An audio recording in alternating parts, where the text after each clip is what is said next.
On y est. Bonjour Marie. Bonjour. Alors, je me présente, je suis Elettra Shintou, une opératrice de la team Grifasi. Et Marie, toi, tu es une opératrice et aussi un support de l'Académie Grifasi. Et Mhm. aujourd'hui, nous sommes là pour faire ensemble l'enquête numéro 127, dont tu ne connais pas le sujet. Non. Et ces enquêtes sont faites en parallèle par plusieurs pays en même temps pour voir les résultats. Et on aura une partie du protocole fixe dans laquelle je poserai des questions qui sont déjà préparées sans rajouter des questions à moi.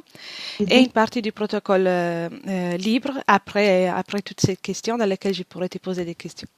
Quand tu veux, on y va. C'est bon pour moi. Bien. Tu viens des comptes de 10 à 1 ou de 5 à 1? Oh, je pense que 5 à 1, c'est bon. Très bien. Alors, commence par prendre une profonde inspiration et en inspirant, tu relâches toutes les tensions et tout te détend. Je vais compter de 5 à 1 et chaque chiffre sera un palier pour t'accompagner en profondeur.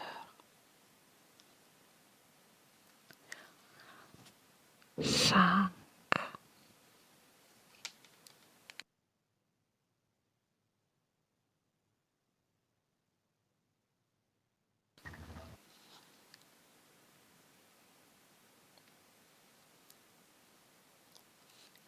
4,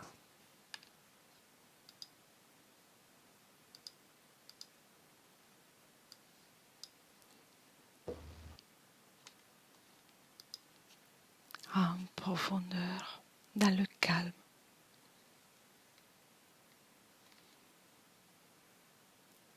3,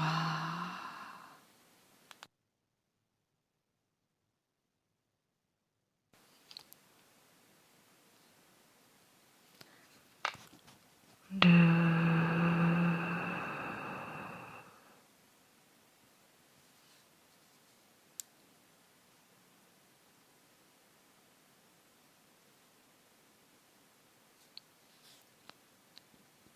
et 1.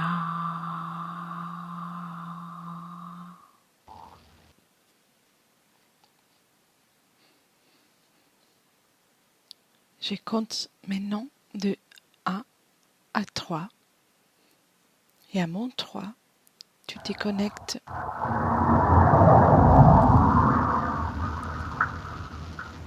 à l'univers et dis-moi comment tu le perçois ou le visualises.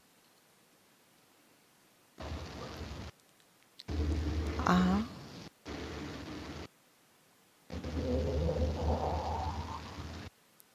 2 et 3.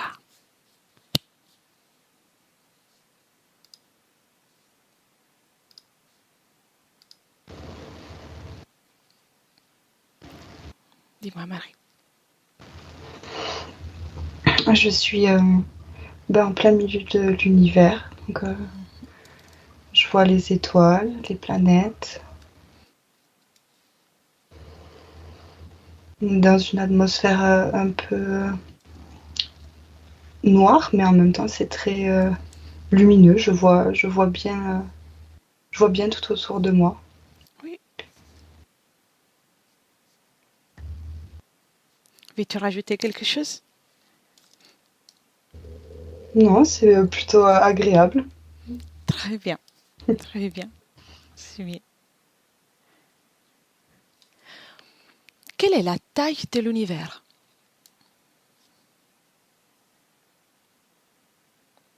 Alors, quand tu dis ça, ça me fait faire. Je me sens toute petite. Il y a vraiment. Je me retrouve dans une immensité.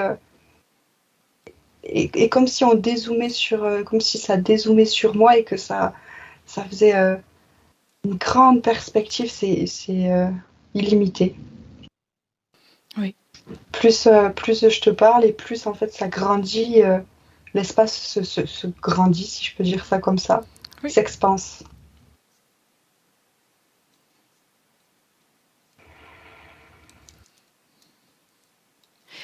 Voilà, même si tu as déjà répondu, je te pose la question qui est suivante.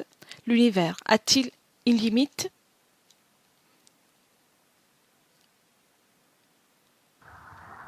Non. Non, non, en tout cas, j'en vois pas. Comment perçois-tu ou comment tu visualises euh, pas les frontières, mais le maximum de ce que tu peux voir, ce que tu arrives à visualiser au plus large?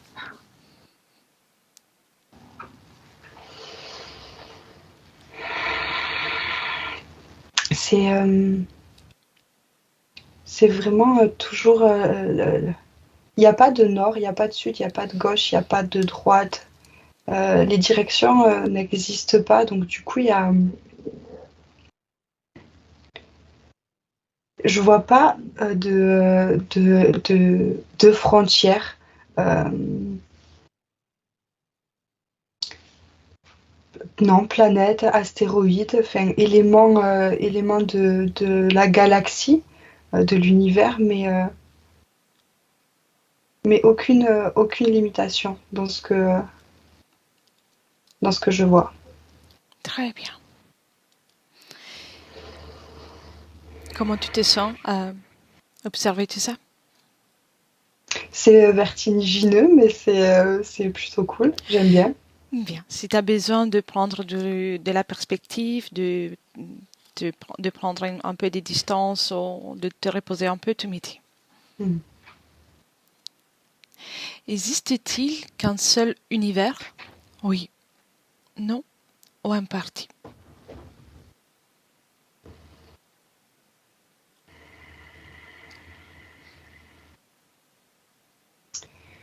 Euh, il existe, je vois un univers dans lequel peut y avoir plusieurs galaxies. Oui, C'est un espace total dans lequel je vois comme des portes pour entrer dans d'autres univers. Donc je dirais en partie. bien. Que perçois-tu à ces sujets? Tout ce que tu perçois, tu peux me dire.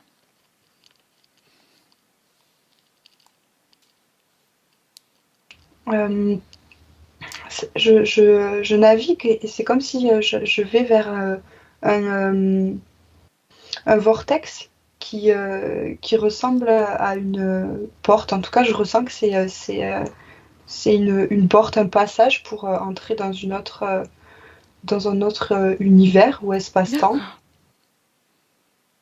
Et j'ai l'impression que c'est par des éléments comme ça stellaires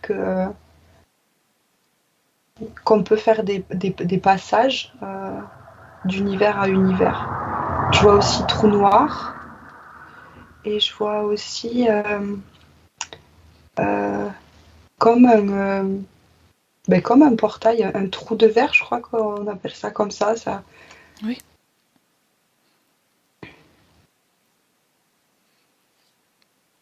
très bien. Veux-tu rajouter quelque chose? Non. Bien.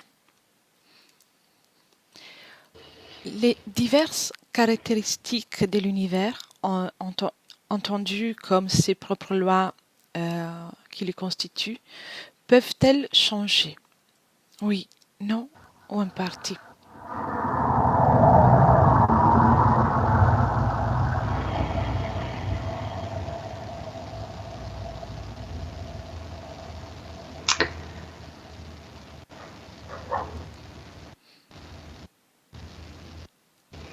Je je vois pas de choses fixes. Je dirais que ça peut que c'est changeable. Enfin, Oui, hmm.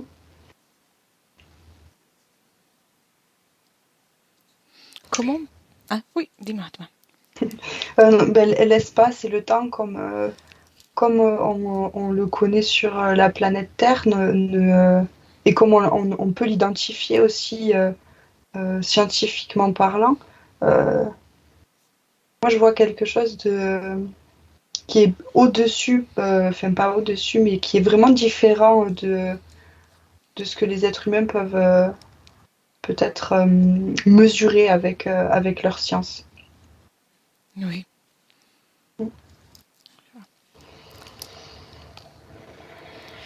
Et toujours concernant les lois de l'univers, tu voyais que possible qu'elles changent, donc qu'elles sont muables. Mm. Comment peuvent-elles changer? Si tu le vois, bien sûr. Ben, ça me ramène à ces éléments que j'ai exprimés, donc les trous noirs, les vortex, tous ces éléments qu'on peut mesurer dans l'univers. Ben, quand je m'approche de ça, je sens que les lois peuvent changer. Le temps peut s'accélérer ou l'espace peut prendre une autre forme ou une autre apparence. En m'approchant de ces éléments-là, je vois qu'il y a une mutation, on va dire, des lois. Intéressant, je vois. Très bien. Maintenant, connecte-toi avec les caractéristiques les plus importantes qui le composent, et décris-les comment tu le vois et tu le visualises. Si tu veux, je répète aussi la question. Qui compose l'univers. Oui.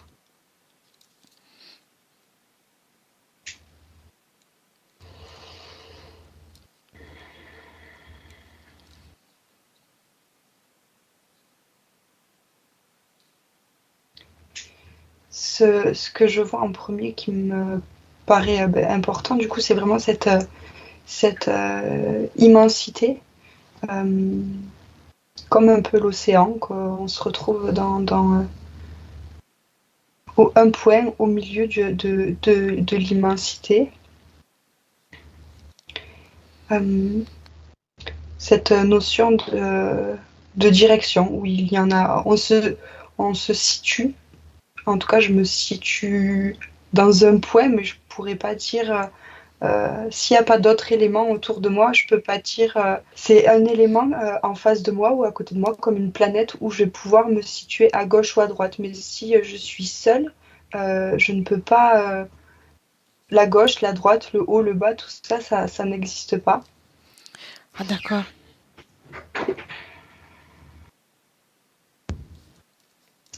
Oui, c'est ma personne qui fait exister les directions en fait. C'est par rapport à moi où je peux dire qu'il y a des choses en haut ou en bas de moi. Mais Oui, très bien. Maintenant, prends une profonde respiration. Profonde. Et mets-toi à l'écoute de l'univers et observe comment l'élément espace-temps est perçu par l'univers lui-même. Inspire, expire. Et maintenant, tu y es. Dis-moi.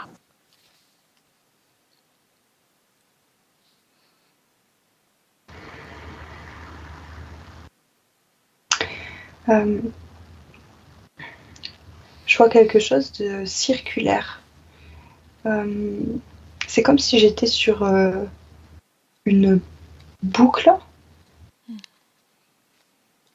mais que plutôt une spirale, quelque chose d'ascendant ou de descendant, ou qui a même ces deux polarités-là, qui tantôt ascensionne et tantôt descend. Oui.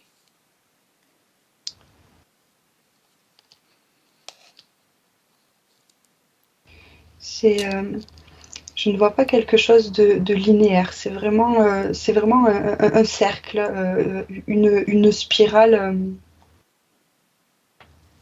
Une spirale qui évolue en fait. J'ai l'impression que ouais, l'espace-temps se vit à partir de cette spirale. Très bien.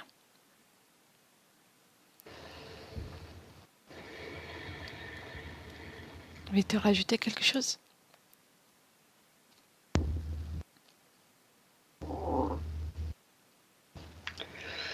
Non, enfin, je vois du coup sur si je fais un zoom sur la spirale, je peux voir certaines planètes que je connais du coup, les planètes de notre système solaire et, euh, et qui s'articulent en fait sur cette spirale-là.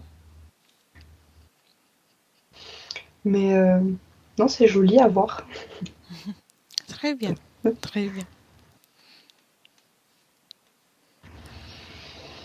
L'univers auquel nous appartenons est-il composé de plusieurs dimensions? Oui, non ou en partie.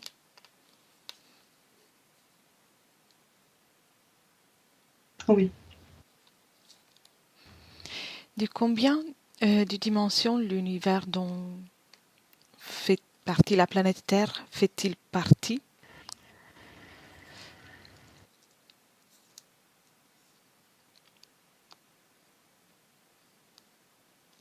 Ben, c'est étrange parce que j'ai le chiffre 7 qui vient Mhm. spontanément, mais j'ai aussi la sensation que c'est plus que ça. Quand je vois le chiffre 7, il y a comme une sensation d'être aspiré vers un chiffre plus grand, mais, euh, mais je le vois pas, il apparaît pas, ce chiffre plus grand. Oui, je vois.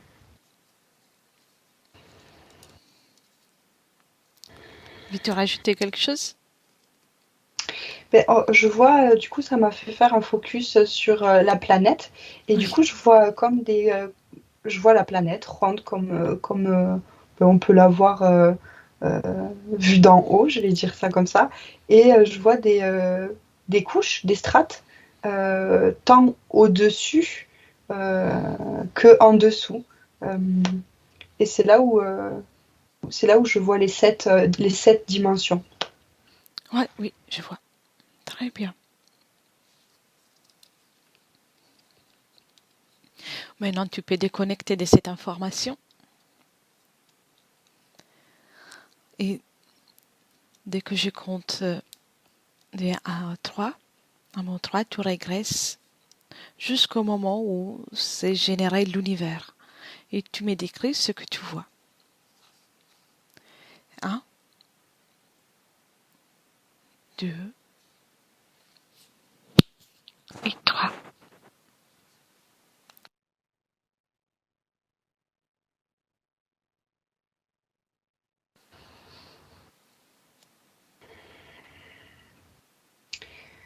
Euh,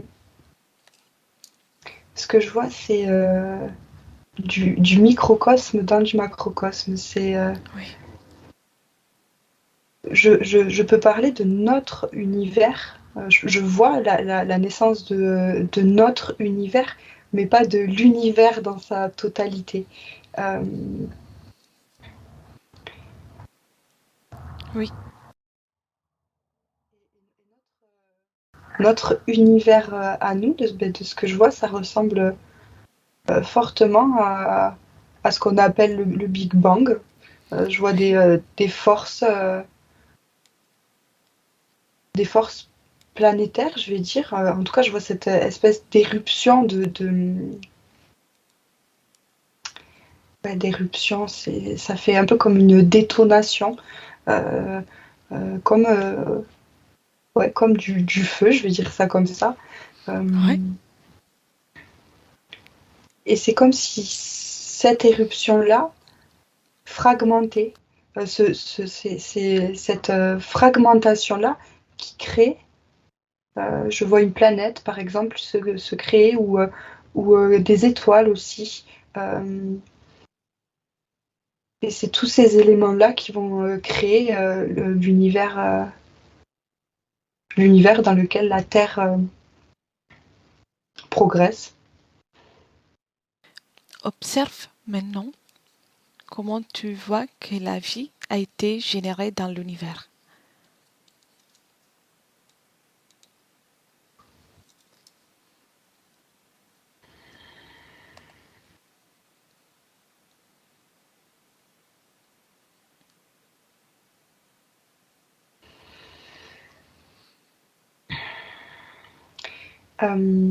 Ça va très vite, mais je vois plusieurs choses. Je vois comme une énergie universelle, euh, commune, et c'est vraiment enfin, de ce que je vois, c'est une co-création.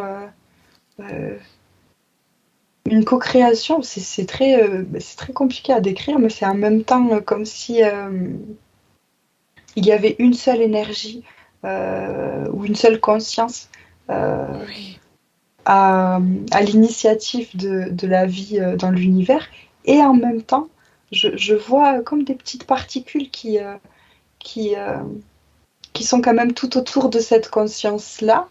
Et, euh, et c'est un ouvrage, vraiment une co-création entre cette conscience absolue, je vais dire, et ces petites consciences autour. oui, intéressant.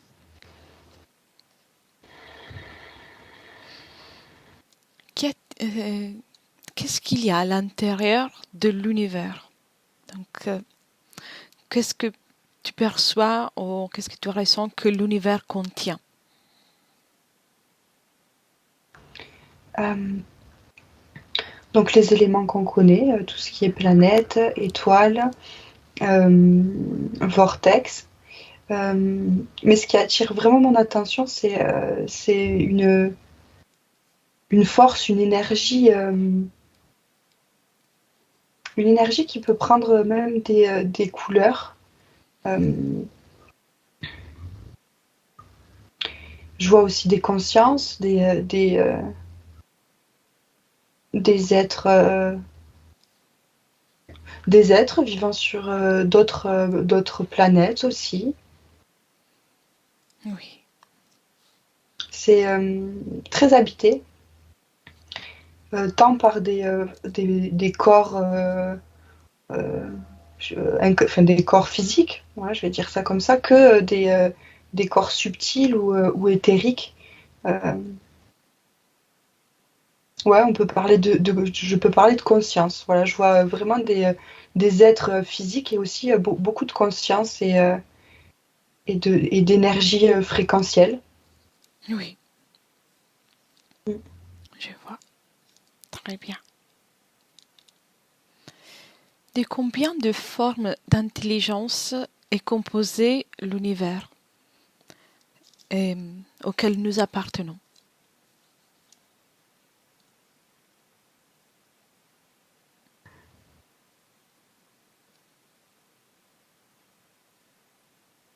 Euh, beaucoup.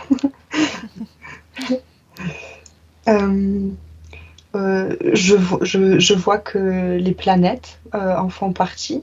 Euh, il y a une forme il y a une forme d'intelligence en fait. Oui, Oui, c'est ça. Chaque élément que j'ai cité au préalable, ben, je reviens en fait sur ces endroits-là et on me montre une intelligence différente ou qui peut s'exprimer ben oui, différemment en fonction des éléments, ouais, des éléments stellaires, je vais dire ça comme ça. Euh, non, il y a vraiment beaucoup de conscience intelligente. Ouais. très bien. Et, et des êtres aussi bah, communément appelés extraterrestres, mais je vois aussi sur certaines sphères où on peut retrouver bah, des peuples conscients et intelligents aussi. Bien. Les formes de vie intelligentes interagissent-elles les unes avec les autres?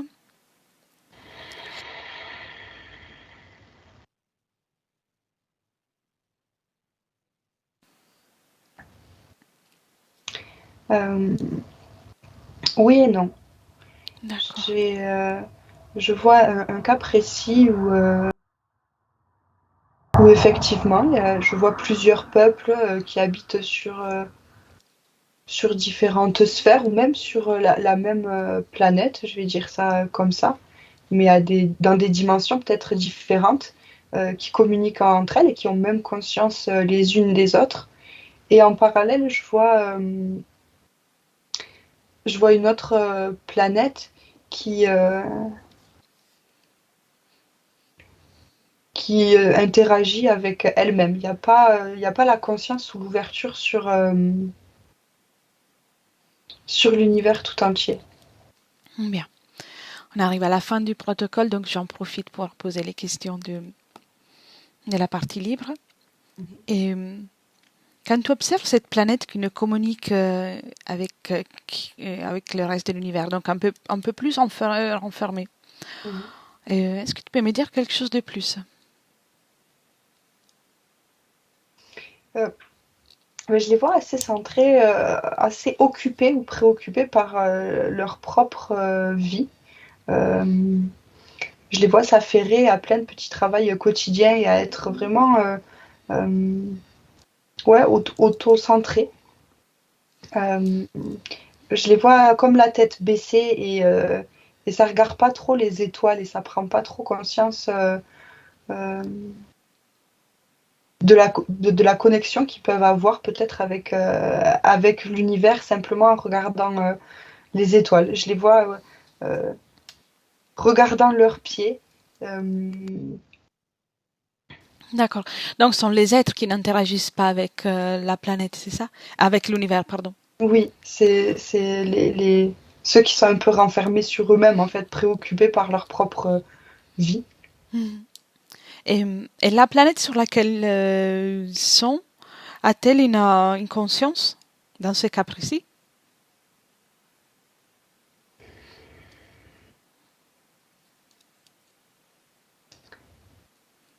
Oui, là, je vois une planète qui a une conscience.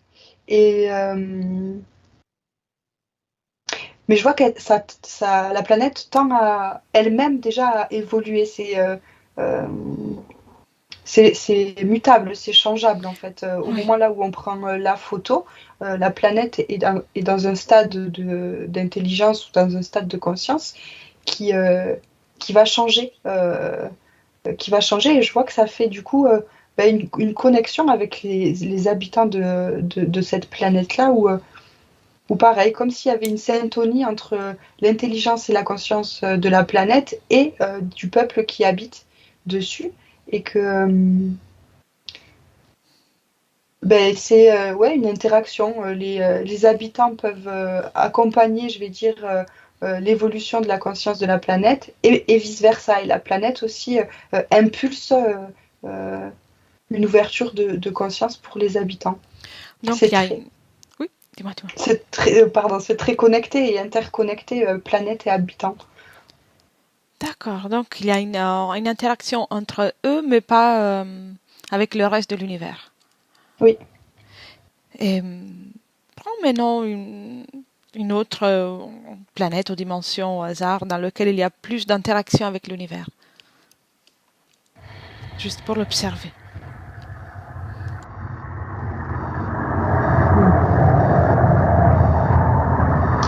Ben, la chose significative, c'est que je les vois la tête plus haute en fait. Je les vois être en présence ben, de ce qui habite déjà leur environnement, euh, que ce soit leurs semblables ou ouais, l'environnement, la nature autour d'eux. Et du coup, c'est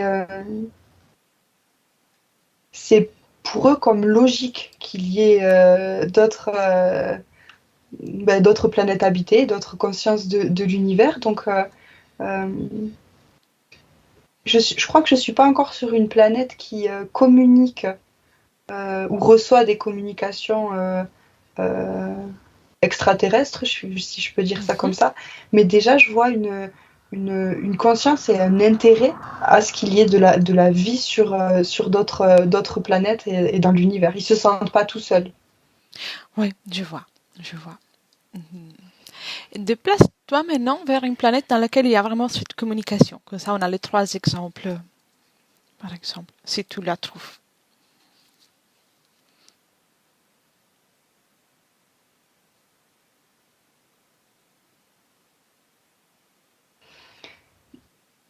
Et bien là, je vois une syntonie avec la planète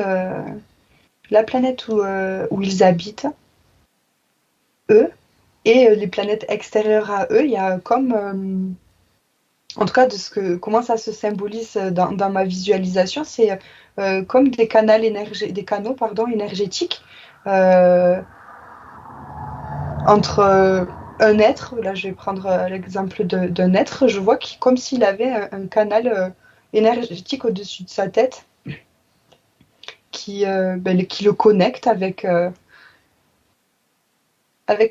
d'autres planètes. Très intéressant.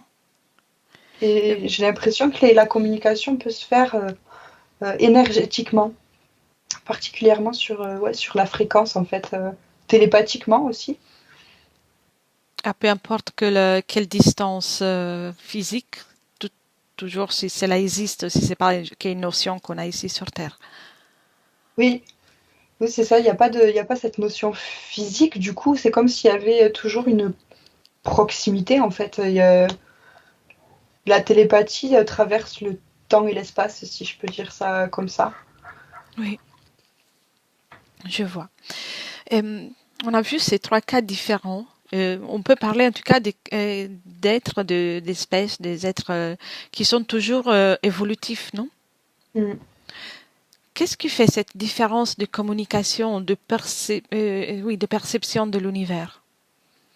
Il y a quelque chose qui les distingue ou c'est juste une différence, une caractéristique présente?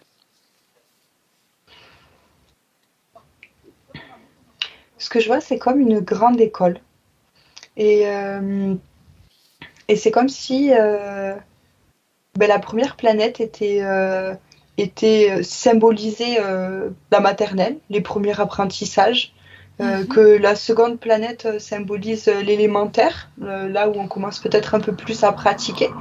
Et la troisième planète, euh, c'est comment je pourrais dire ça, comme la réunification entre théorie et pratique. Et j'ai l'impression que c'est très naturel en fait, hein. Il y a pas quelque chose de. C'est des stades d'évolution. Ce sont des étapes différentes que chaque être dans l'évolution peut vivre, peut Oui, expérimenter plutôt. tout à fait.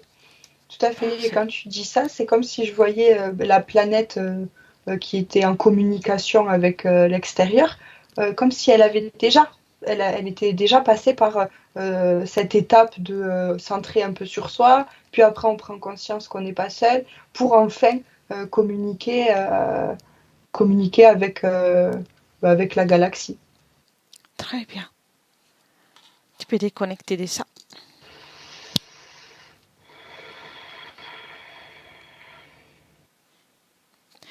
Et si on prend la perspective en observant la planète Terre, par exemple, comment la vois-tu toujours vis-à-vis de cette capacité de communication?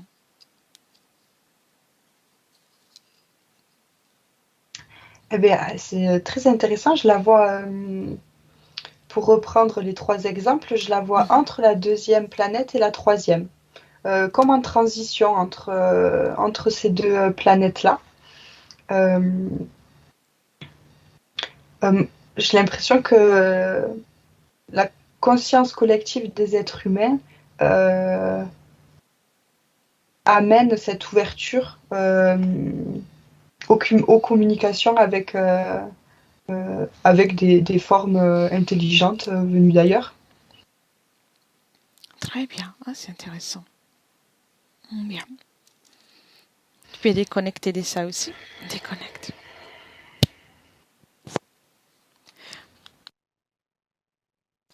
Tu as vu aussi au sujet de la planète, là où il y a la Terre, des dimensions, là où il y a la Terre, les 7 dimensions.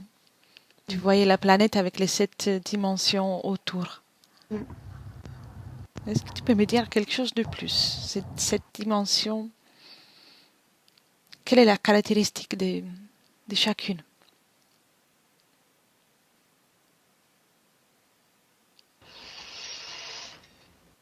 Alors là, ça me fait faire un zoom et c'est comme si sur sur la planète pouvaient se vivre ces dimensions, ces 7 dimensions différentes. Euh, alors je vais essayer de m'exprimer plus en détail. C'est déjà clair, rassure-toi. Ah, c'est cool. Dis-moi, dis-moi. Et c'est comme si ça se superposait en fait. Je vois des êtres humains vivre certains vivre la première dimension et d'autres vivre la septième. Euh, et je vois comme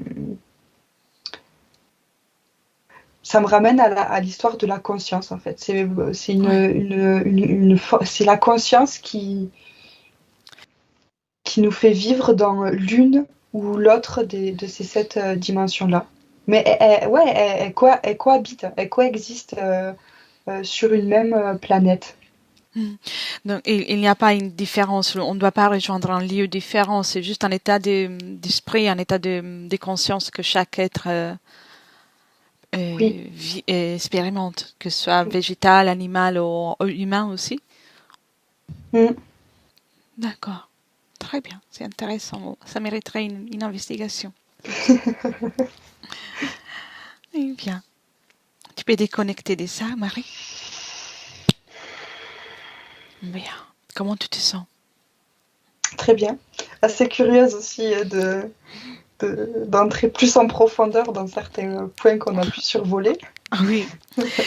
Tu as parlé tout à l'heure d'une conscience qui co-crée avec une innombrable quantité de toutes petites consciences. Et c'est Mm. une co-création pour donner la vie à l'univers. C'était très intéressant, cette réponse.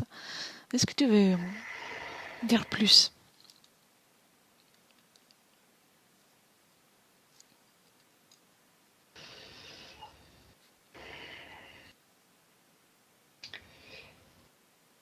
C'est c'est peut-être un peu bateau, mais c'est comme si cette grande conscience universelle euh, était en même temps les petites consciences autour d'elle.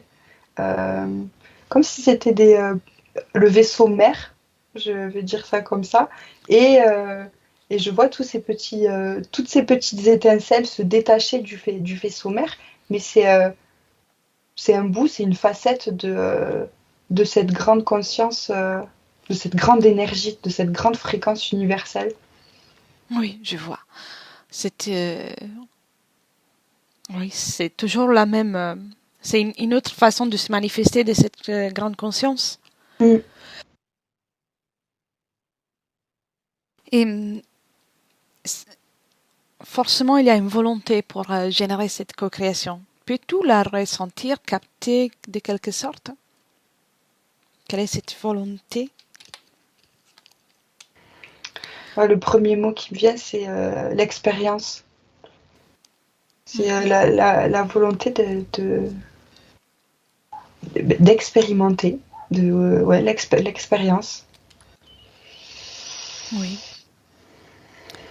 On peut dire que chaque petite particule, que ce soit un petit atome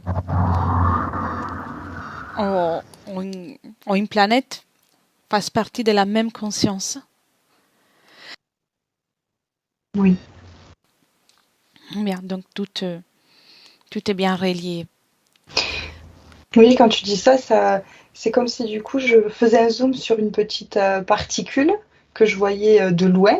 Ça me fait faire un zoom et je vois effectivement une planète. C'est une planète, cette petite particule-là. Oui, oui, je D'accord, confirme. Mm. très bien. Et, observe maintenant, tu voyais tout à l'heure l'espace-temps perçu par l'univers comme quelque chose qui tourne en boucle, une spirale qui évolue. Mm. Dis-moi, si tu vois quelque chose de plus.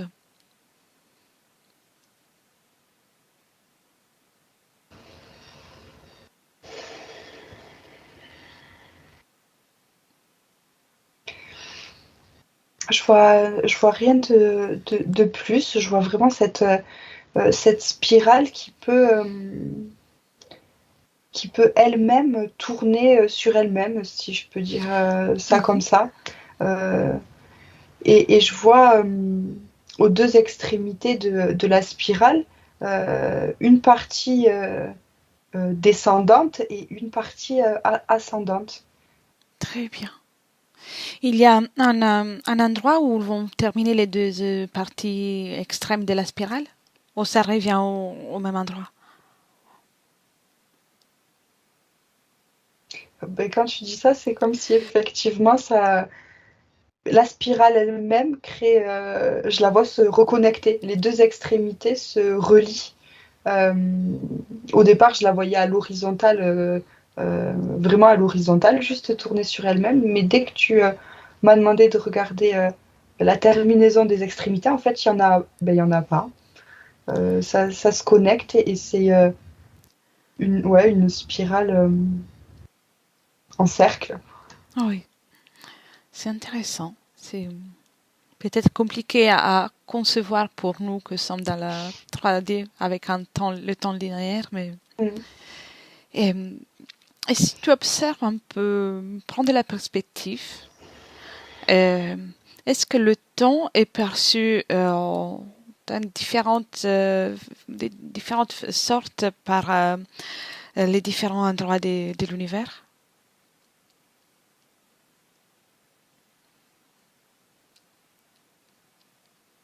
Oui, Par exemple, oui, sur Terre, les linéaires, ailleurs, c'est peut-être différent. oui, c'est ça. La première chose que je vois, c'est effectivement sur, sur les planètes, ou en tout cas une planète, là, je vois, où on quantifie le temps et donc du coup, le temps devient linéaire. Mais dès que je sors de cette planète et que juste je pars dans l'univers, que je dépasse la couche d'ozone, je vais dire ça comme ça, là, Mhm. il y a plus. Le temps n'existe pas et je, je suis là, en fait. Simplement là. C'est comme si c'était la planète, le fait qu'il y ait un corps physique, donc un corps planétaire, qui, euh, qui crée en fait le temps et l'espace. Mhm. Ça me fait faire un zoom sur une fleur. Euh, ben, la fleur a un rythme et donc du coup c'est comme si quand on est dans l'univers, on n'a pas de fleurs à côté de nous. Donc quand on est sur une planète, le fait de voir la fleur pousser, ben, on voit les étapes de son évolution. Donc du coup, on voit le temps. Le temps devient tangible. Oui, intéressant. Donc ça me fait penser à une des caractéristiques que tu as observé tout à l'heure, des directions aussi. Donc le temps et les directions qui Mm. devient tangible, que tu peux, qui est possible de le percevoir depuis un point de vue, dès qu'on observe quelque chose et dès Mm. qu'il y a un observateur. Tout à fait. C'est c'est exactement ça. Dès que je suis à côté de cette fleur sur la planète, je peux dire que je suis à droite ou à gauche, ou qu'elle est à droite ou à gauche, ou devant ou derrière moi. Euh, Dès que je vais dans l'univers, pareil, si j'ai un élément, une planète ou une étoile, un astéroïde à proximité, je peux euh, dire en haut ou en bas. Euh, Mais si je m'enlève et que je regarde juste les planètes dans leur ensemble ou l'univers dans son ensemble, euh, l'espace n'existe pas. Hmm. Mm, C'est très intéressant. Donc, tout, tout est là, immuable, et tout dépend de ton point de vue, de ton observation. Donc, oui, c'est magnifique quand on pense alors que ça confirme que c'est nous les créateurs de de l'univers dans lequel on vit. ça me Et- met la chair de poule ce que tu dis. Oui, c'est ça. D'accord. Donc, c'est ça, c'est que tu ressens, de que tu observes, c'est ça, qu'on peut créer à chaque instant une réalité différente. Mm. Oui, et ça me ramène sur ta question de Mhm. la volonté de cette grande conscience où j'ai Oui. répondu l'expérience. Et je crois que la création, elle serait même plus juste, effectivement. C'est la volonté de créer, de créer. Intéressant, c'est très intéressant. Donc,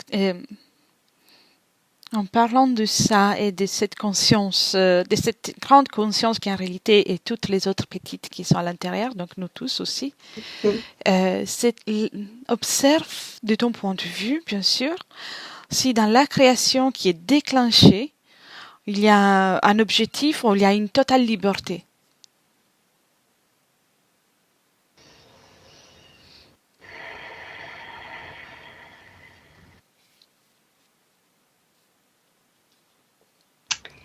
Euh, ça dépend. Mhm, dis-moi.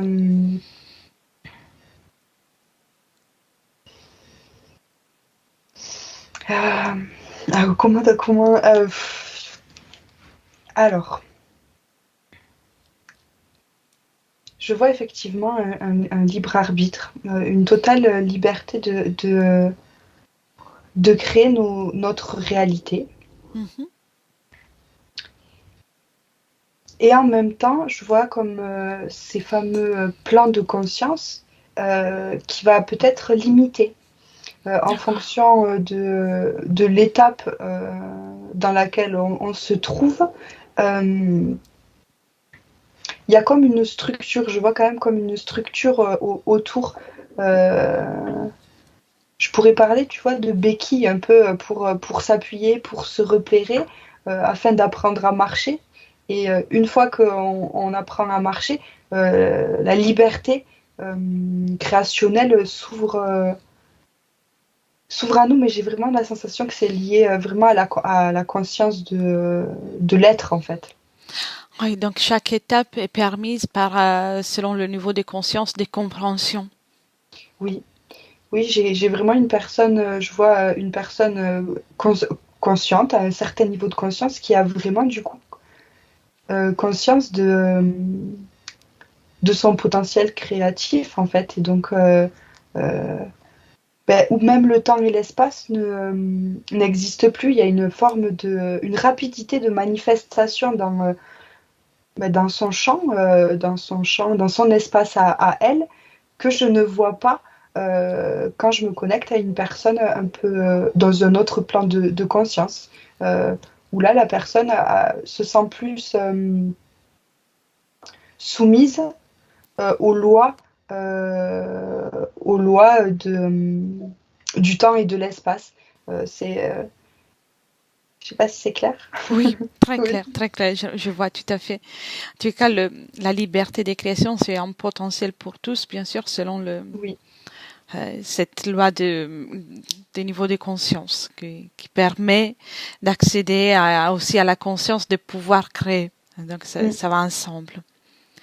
C'est très intéressant. Oui, Et, c'est vraiment inhérent à l'être.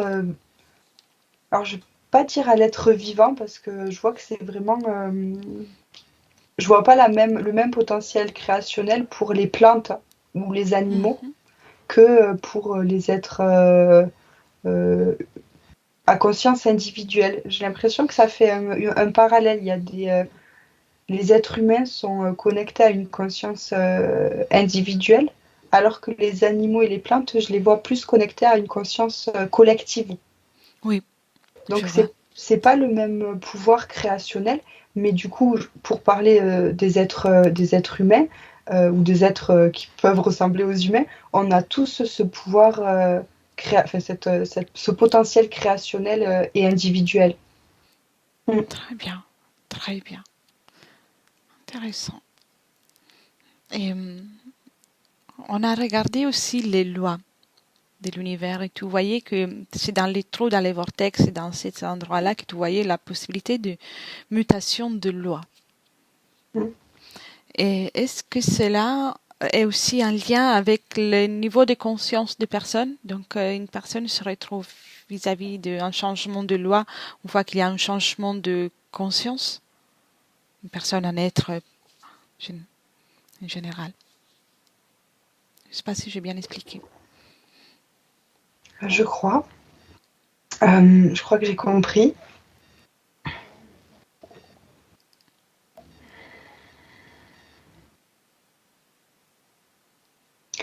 Du coup, oui, ce que je vois, c'est pour un être en général,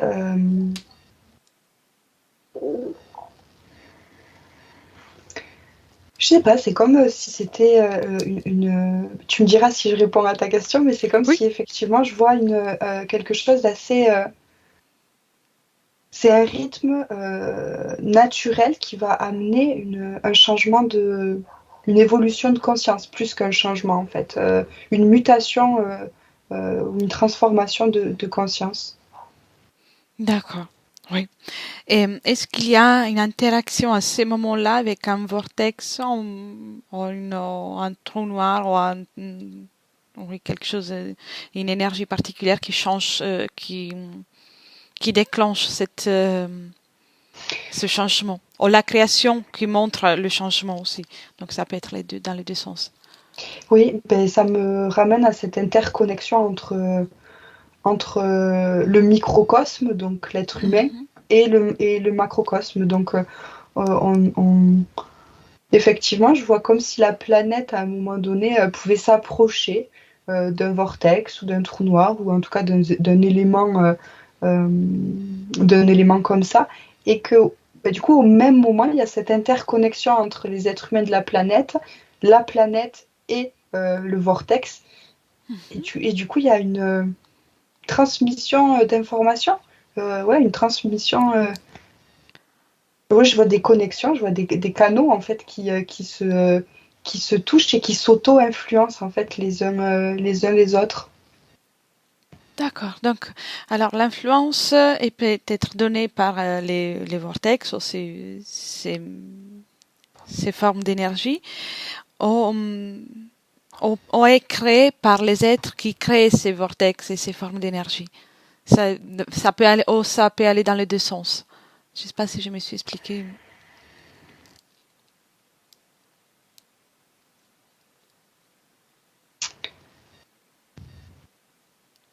Est-ce que tu peux reposer la question? Bien sûr. Euh, tu as vu, tu me dis qu'il y a cette interaction entre les vortex, les formes d'énergie et les êtres, Mm. selon des moments où il y a des changements. Dans l'interaction, il peut y avoir aussi la création de ultérieurs vortex aux formes d'énergie, selon le niveau de conscience des êtres. Ou c'est plutôt les vortex qui vont vers les êtres. Ah ben du coup, les deux. D'accord. Je vois que ça peut prendre plusieurs formes. Euh, il peut y avoir effectivement un mouvement de la planète et des êtres sur la planète, parce que c'est le moment, Oui.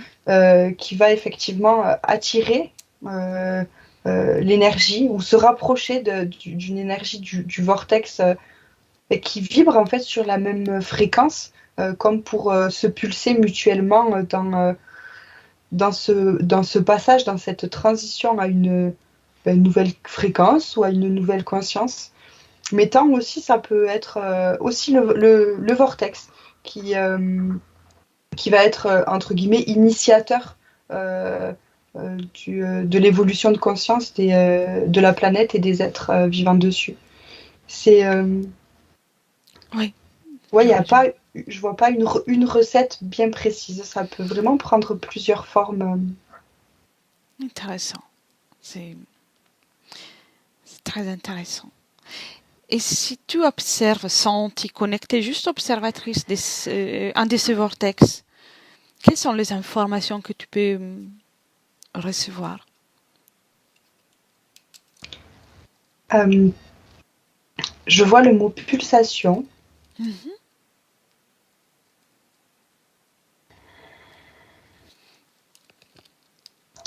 Le mouvement, c'est comme si ça impulsait un mouvement, du coup. Mm.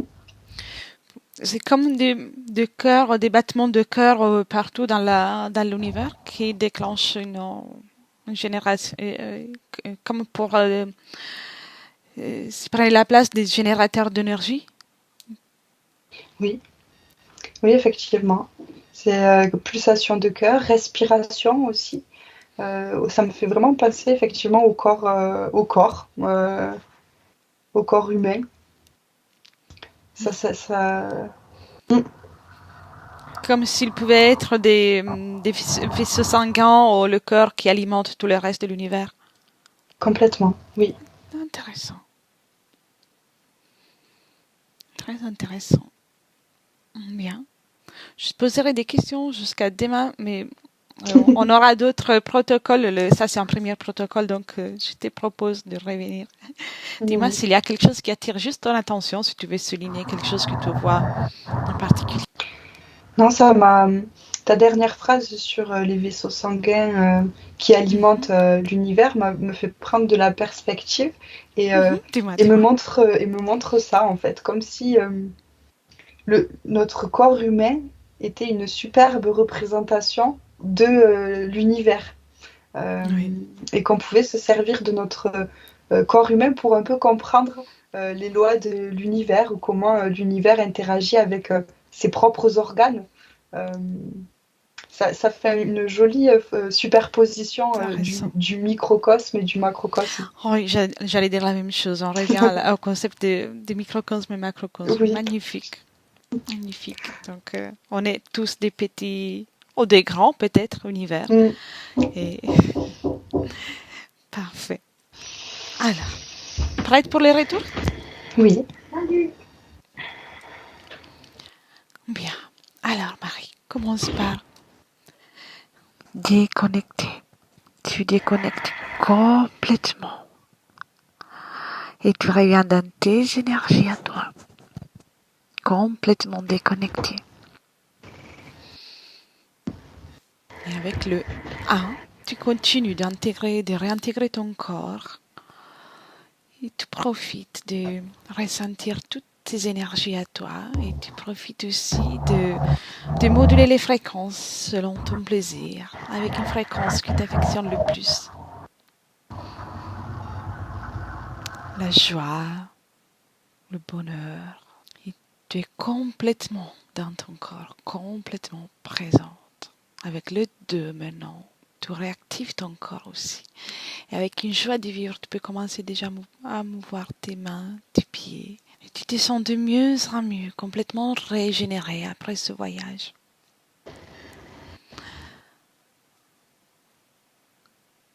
Tu prends conscience de la pièce dans laquelle tu es, du casque, du fauteuil, de tout ce qui est autour de toi. Et avec le 3, quand tu veux, prends le temps. Tu peux revenir avec moi au 2022.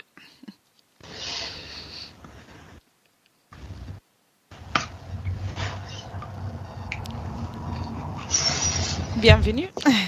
Merci. Comment tu te sens? Oh, super, impeccable. Merci pour toutes ces belles informations. C'était vraiment Ouais. intéressant. Et reste avec moi, ne coupe pas. Et je vais juste couper l'enregistrement. Et à la Ok. prochaine, Marie. À la prochaine, merci. Merci. Benvenuto a questo nuovo video di Disclosures. Oggi parliamo della cosiddetta sessione di ipnosi investigativa. In realtà non esiste una sessione di ipnosi investigativa. Non che non si possa fare investigazione di ipnosi, però è che non esiste una sola sessione di ipnosi per dire si è fatta investigazione, per prendere quell'informazione come buona. Perché? Sappiamo intanto che l'informazione che arriva in ipnosi è molto contaminata. La percentuale di inquinamento dell'informazione è altissima. Pensate a questa informazione che viaggia per tantissime dimensioni, attraversa densità, passa per coscienze che volontariamente o involontariamente possono distorcerla. E poi arriva infine alla persona che sta in ipnosi, che ha una coscienza, ha una mente, ha un'esperienza e interpreta questa informazione secondo la sua struttura mentale, secondo le sue credenze, che per quanto si possa essere più o meno liberi mentalmente, liberi pensatori, sempre c'è una parte subliminale che interpreta in base all'educazione ricevuta, alla cultura e perché no, anche tutte le esperienze di esistenze passate che ancora lasciano un segno in noi. Per capirci, è come se dovessimo parlare con un'altra persona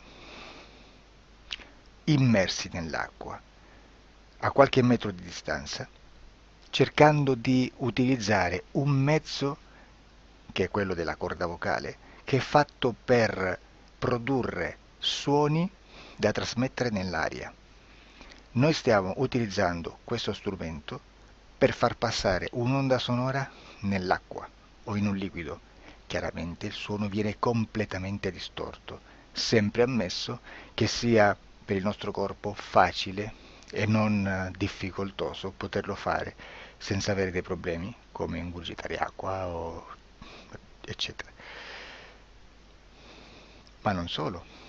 Supponiamo che per questo tipo di comunicazione utilizziamo anche due lingue diverse, per esempio un italiano e un russo o un giapponese.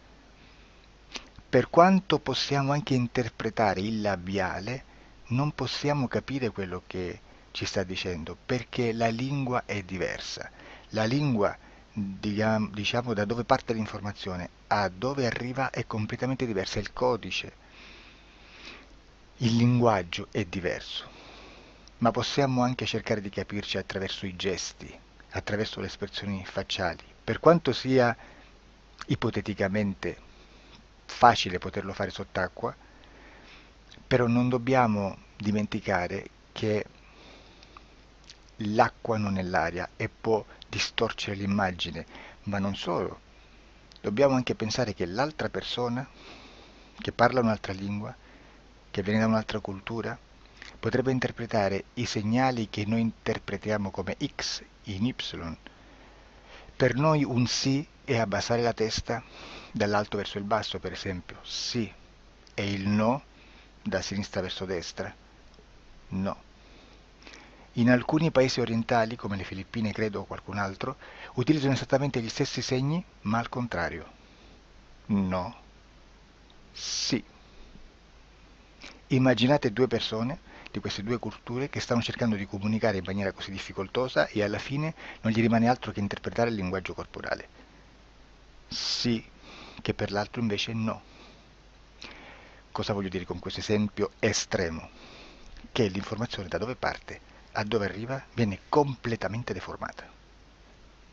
Non sappiamo esattamente quale percentuale perché ogni situazione è a sé stante, però la percentuale di inquinamento, di distorsione, di contaminazione di questa informazione è assolutamente alto. Quindi fare una sessione investigativa, mettere una persona in ipnosi e chiedere di Tizio Caio Sempronio di una situazione o chiedere certi dati è assolutamente controproducente, è assolutamente inutile. Quindi vi chiederete cosa fate allora voi quando fate ipnosi, quando fate delle domande, quando cercate delle risposte e con queste informazioni che vi arrivano lavorate sulla situazione esoterica del cliente. Beh, non facciamo altro che recuperare questa informazione solamente per arrivare al problema del cliente e poi lavorarci. Quindi il valore dell'informazione non è quello di un'istruzione, quello di memorizzare dei dati e di prenderli per buoni, ma è un veicolo di movimento, di trasporto verso la causa del problema per poi lavorarci. Quindi lo scopo di questo tipo di informazione che si prende dalla singola sessione è completamente un altro. Come si fa quindi? Investigazione in ipnosi. Il lavoro non è semplice, il lavoro è lungo, difficoltoso, stancante. È necessario farlo anche in squadra perché bisogna moltiplicare il numero di sessioni da fare e una sola persona potrebbe farlo soltanto in un tempo estremamente largo. Noi abbiamo delle informazioni che prendiamo ormai per buone, ci lavoriamo, danno dei risultati e quindi per noi sono buone. E come abbiamo fatto ad avere queste informazioni? Per esempio, come facciamo a sapere che un extraterrestre chiamato il cosiddetto grigio è più o meno alto X, poi ci sono magari quelli anche un po' più alti, ma hanno un corpo strano, hanno una pelle grigio-verde, hanno degli occhi grandi a mandorla neri, senza una pupilla visibile, non hanno quasi bocca né naso né orecchie, hanno soltanto delle fessure, non hanno organi genitali, hanno degli arti molto più lunghi rispetto alla proporzione che potrebbe avere il corpo umano, e di solito hanno meno dita delle 5 del corpo umano, eccetera, eccetera, eccetera. O se no prendiamo un altro tipo di essere che possiamo incontrare in ipnosi, come facciamo a dire che hanno delle somiglianze con i rettili, gli animali rettili terrestri o gli invertebrati, gli insetti terrestri? Perché? Perché siamo sicuri di questa informazione e ci lavoriamo e quando ci arriva la prendiamo già per buona, nonostante sia anch'essa contaminata. Perché queste informazioni sono arrivate da tantissime sessioni, fatte da tantissime persone, con tantissime altre persone sotto ipnosi e che nel contesto di tutto il lavoro gli uni non sapevano degli altri. Questo dato può essere più o meno rilevante, sempre c'è contaminazione e quindi possiamo prendere per buono anche un gruppo di lavoro dove l'uno possa sapere dell'altro. Ci potrebbe essere una contaminazione del contesto di quel gruppo di lavoro, ma si aggiunge semplicemente una piccola percentuale di questa contaminazione a già la grande che esiste. Non è così impossibile lavorarci. Da tutte queste sessioni, da questo grande numero di sessioni, migliaia, diciamo migliaia, noi prendiamo solamente quell'informazione che è uguale a tutte, che è in comune a tutte, o a quasi, perché magari qualcuna ci potrebbe essere niente in comune per una fortissima contaminazione, perché no? Ma dobbiamo prendere una stragrande maggioranza, proporzionalmente abnorme rispetto a quello che potrebbe essere un minimo di scartabile,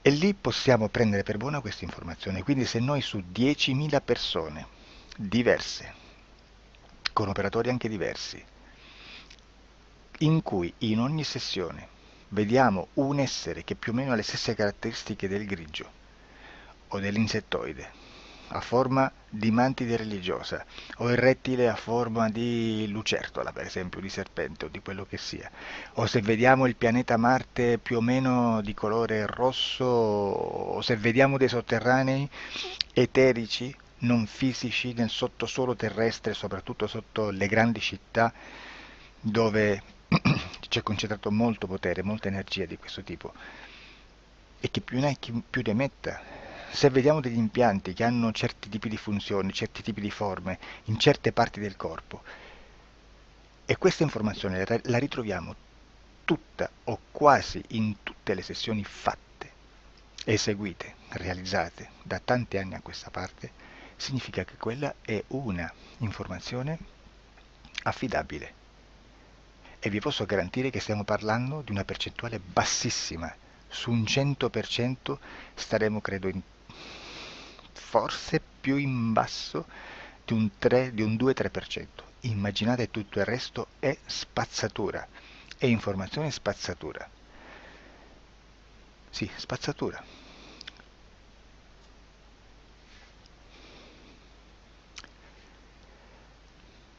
c'è anche un'altra cosa da dire.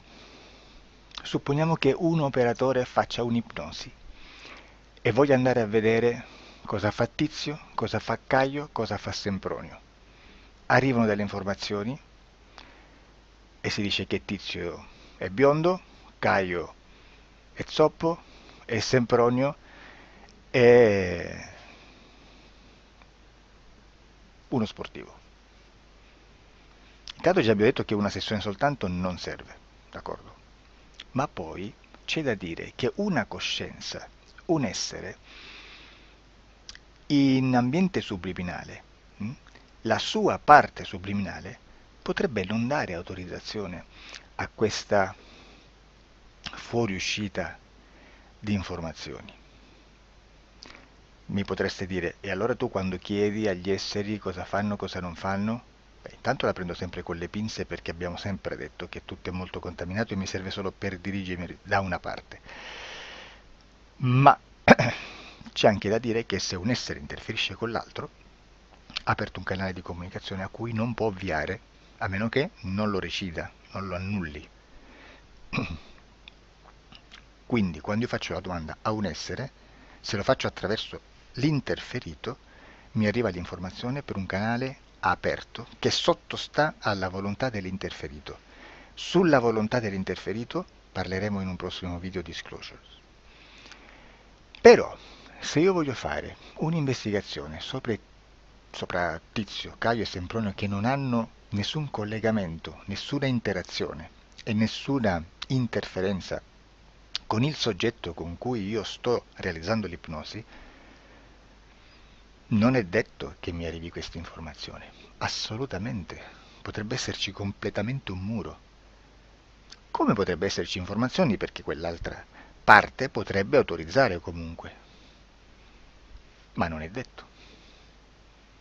E comunque quando ci arrivano informazioni, in una situazione di non interferenza o non interazione, non possiamo sapere esattamente se sono informazioni che ha autorizzato la parte subliminale dell'altra persona o dell'altro essere, o qualche altro essere, qualche altra entità furba, approfitta della situazione, osserva quello che sta succedendo, si mette in mezzo, si fa passare per l'altro e dà informazioni, ovviamente distorte, prima perché non è detto che debba conoscerle, e anche se fosse potrebbe manipolarle a sua volontà e a suo vantaggio.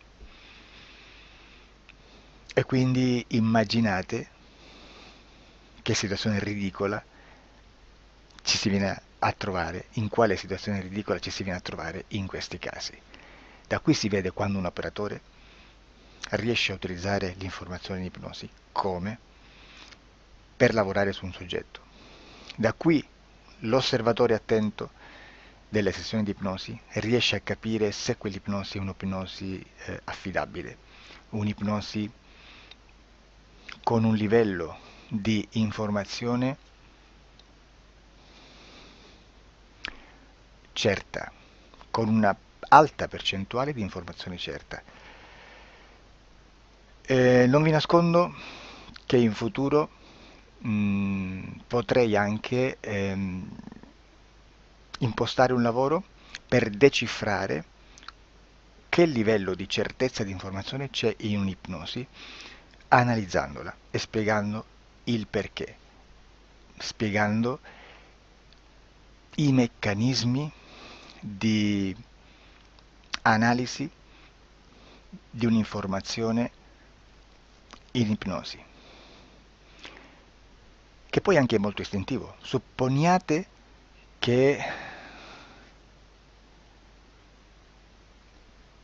che dobbiamo cercare un'informazione su internet, per esempio un fatto di cronaca.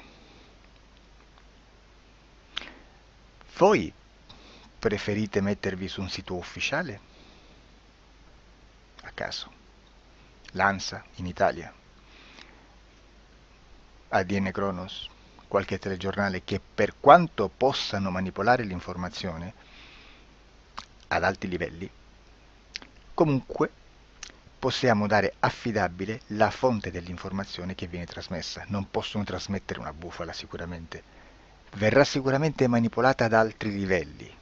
Ne parleremo in altri video, ma a livello base la fonte è certa. Sicuramente non andrete a cercare questa informazione sul primo sito, il primo blog che vi passa davanti e magari c'ha 4 followers. Perché? Perché non vi dà nessuna garanzia della certezza della fonte. Non c'è un controllo né nella struttura interna di questa agenzia di informazione e né dal grande pubblico, che per la quantità di persone che attingono quell'informazione si può dedurre se l'informazione è certa o meno, perché è un'informazione che passa in un pubblico così vasto che se ci dovesse essere una distorsione con la realtà è molto probabile che venga fuori. Credo che abbia detto quasi tutto sulle sessioni investigative. Prima di chiudere aggiungo che proprio per questo stiamo conducendo dei cicli di investigazione in ipnosi regressiva che comprendono tante sessioni con persone diverse, con una buona o eccellente suscettibilità ipnotica sicuramente, per poter indagare su spazi ristretti su alcuni temi. Perché dico spazi ristretti? Perché se andiamo a prendere eventi grandi nel tempo, nello spazio, storici, parlare di qualcosa di molto generico implica una quantità di sessioni abnorme. Immaginate se dovessimo fare una sessione investigativa sui buchi neri, quanta informazione ci sarebbe e quante informazioni da filtrare. Sarebbe quasi impossibile farlo in questa maniera. Ma se noi riduciamo lo spazio di investigazione, se noi prendiamo per esempio,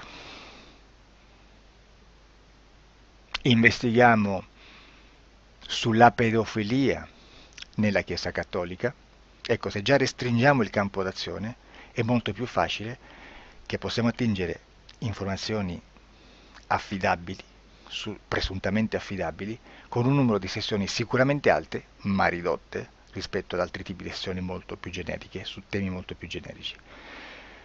Quindi per fare anche delle investigazioni su temi molto generici bisogna suddividerli in temi, in dettagli, per poi alla fine, quando tutta l'informazione è stata filtrata ed è stata dedotta l'informazione comune, si possono mettere insieme per cominciare a costruire il quadro, mettere insieme tutti i puzzles.